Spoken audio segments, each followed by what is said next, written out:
దీనికి మీరు producer, ETV is the funding.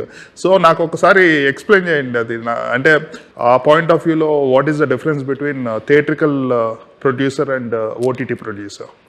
So difference ఏంటంటే సార్, యాక్చువల్గా అయితే వాళ్ళు ఇచ్చే డబ్బులతోనే సినిమా తీయాలి, అయిపోతుంది. చాలామంది దాంట్లోనే కంప్లీట్ చేస్తారు, అనుమానం ఏం లేదు. ప్లస్ వాళ్ళ రెమ్యునరేషన్ కూడా దాంట్లో ఉంటుంది. ప్రొడ్యూసర్కి బడ్జెట్కి 10% ప్రొడ్యూసర్కి రెమ్యునరేషన్ ఉంటుందండి.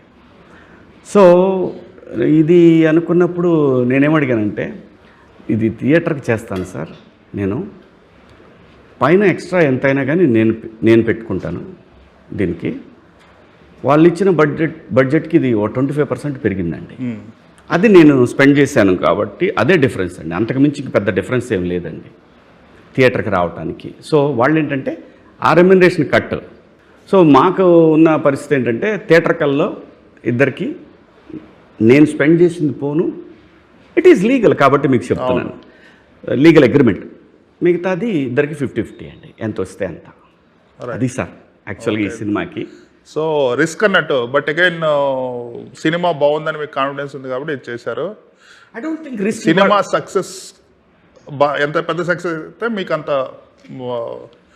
అంత మంచిది అన్నట్టు.